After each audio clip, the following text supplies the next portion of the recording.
times there's going to be a repeating theme in life. There's going to be a repeating pattern in life. There's going to be something that repeats itself over and over again. And it's going to appear like a person, place, or thing.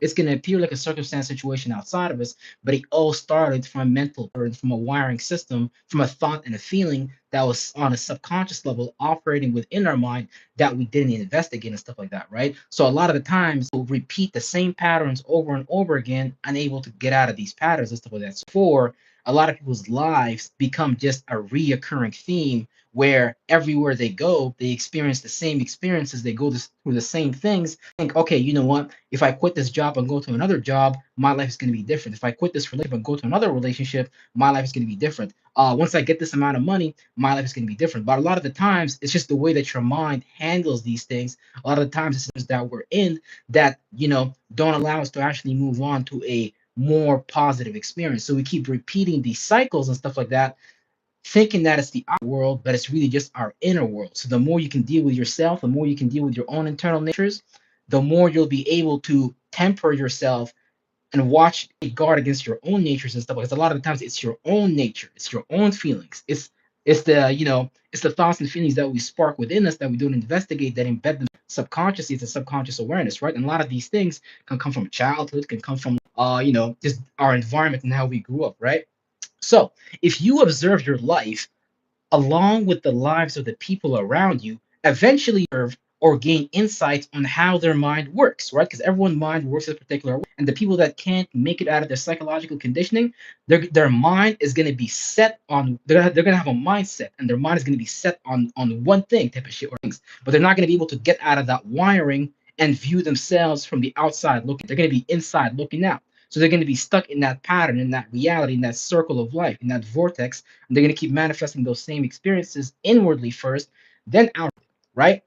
So when you observe people, eventually start to gain insights on how their minds, aka their psychological conditioning, their mental wirings, their patterns that transliterates into patterns of behaviors and habits that a person would continually induce until a person can observe their mind and behavioral patterns as an existence separate from their spirit and observer, because we're just observing these patterns, observing these habits, but we are not these things. So we have the capacity to detach ourselves from these influences that spark themselves inwardly, that manifest into behaviors and habits outwardly, but are require that individual to have some accountability and responsibility so they can go through the process of detachment from that behavioral pattern that probably sick and tired of and shit like that. But here's the thing, a lot of people don't change their lives until they're sick and tired of being sick and tired of going through that same damn fucking experience, fucking had enough.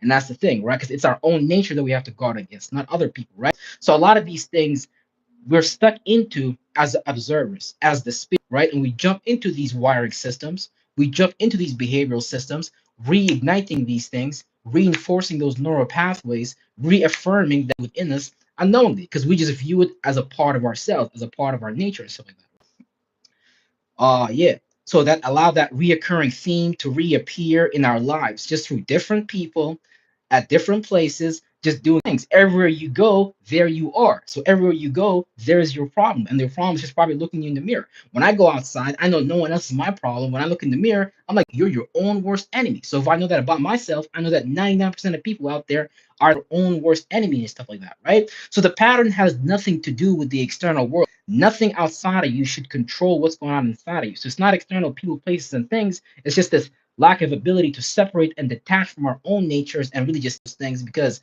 if you know yourself, you know where these natures are going to lead you, you can just redirect yourself. You can start to accumulate an awareness and a reality in another trajectory, in another direction. And even if you do that, you gotta maintain just because a lot of the times your own thoughts and feelings, your own natures will entice you back into that lifestyle, back into that rhythm of living life. Because everyone is in a rhythm. You just want to make sure that you're not part of the global algorithm, because a lot of the times the global algorithm will lead you to self-destruct, to live a life for the outside reality rather than living a life for the inside reality. So you want to create your own rhythm and not let the world create that rhythm for you or influence that rhythm. So you want to be the observer of that rhythm, not the one who's stuck inside of that rhythm. And it's like you're like a fucking ball hitting every fucking boundary, like boom, boom, boom, boom, boom, but you can't get outside of that boundary. You can't get outside of that mind, that thinking and shit like that, right? So it's the internal wiring, the programming of our subconscious mind that must be investigated. It's this internal monologue. Because keep in mind, it's an internal monologue that's going on that causes us to jump into these things, right? Along with the beliefs that we build our reality around. It's our point of view of what is possible and impossible. A lot of the times, we're just constantly talking to ourselves, right? But how you talk to yourself creates your life. So if you're like cluttering yourself with all this information, allowing you to view reality clearly, you're not going to be able to observe the circumstance situation in front of you from a full circumference perspective. So you can be like, okay, you know what? This is what I have to do in reality. I might feel this way, but let me continue to do this, and eventually feeling will just dissipate slowly and surely, right? Because a lot of times we can just be stuck in our minds, right? So the only reason we generate that reality outwardly is because we have not yet investigated our own mentality inwardly, aka our nature. Our nature is what creates our reality, not other people and stuff like that. But at the end of the day, you have to your own nature because that's your energy, that's your power, and that's your individuality, and that's what makes you stand out. But at the same time, though, observe yourself as being outsiders. Well, just because these things can lead you into things, so you have to temper those things and not let these things get the best of you. A lot of the times, the energy of Venus getting these things to appreciate, you know what I'm saying, like donuts and all that shit, getting lost into all that shit. Like these cops that be eating donuts in the corner and shit like that, they be getting fucking overweight. Their belly be bloated. So they can't like really temper themselves against their own natures. They easily get enticed by that Krispy Kreme donut sign and they're like, oh man, they start to feel a certain way. They start to think a certain way because of that donut sign. And then they get into some behavioral, some habit that they know damn well they should have gotten out of and stuff like that, right? So just look at an obese person, for example. An obese person, they can't per how they eat. So they start manifesting results of being overweight, needing some program to help them lose weight, but it's really just this just attachment to pleasure. And a lot of the times, being lost in pleasure, being lost for too much doesn't lead to positive results because we know that working out is not comfortable, but yet it leads to a healthy body and shit like that. So it's the uncomfortable thing to do, right? Yeah. So it's not anyone outside of us that we must guard against. It's our own selves that we must guard against. It's our own nature that leads us to our demise, not the outer world, not the personalities of others, and definitely not the traumatic programming of our childhood. The experiences, these experiences may bear its fangs in you, but we are travelers passing by these experiences for the purpose of learning. The more time and energy we spend for these negative habit patterns, the harder it is. It's going to be break. The harder it's going to be to break. Because it's like when you spend more time in these things, it's reaffirming it. It's like making it stronger. It's like a muscle, but it's like working a muscle negatively and stuff like that, right? Yeah. Yeah. Basically. So one day, basically, so tired of being sick and tired,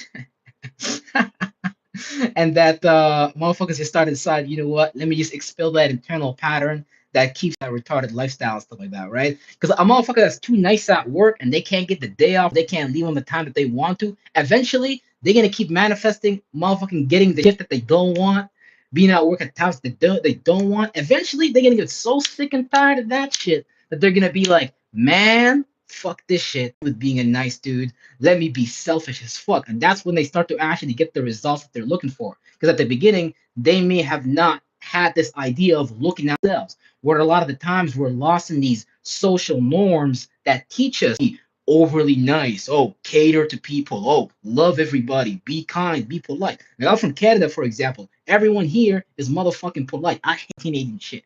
I hate that polite shit. Because if you're too polite, you're not gonna get what the fuck you want. So a lot of people get lost in being too polite, too nice, and then they get so sad that they start being selfish and shit.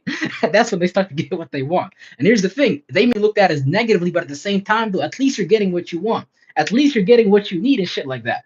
And at that point, that's the only thing that matters, man. Fuck being nice to everybody. Because at the end of the day, man, you gotta help yourself in life. Can no one help you more than you can help yourself? So it always starts with you. Because I'm looking at myself and I'm like, damn, bro, I could help myself even more. Let me get out of these patterns. I want to be of more service to myself and not to others, right? But yeah, I think that's all I had for today, man. Shout out to Mooney Mercury, baby, man, real shit. But yeah, that's all I had. I'm gonna see you all on Monday. And yeah, with that being said, that's it. Peace out, everybody.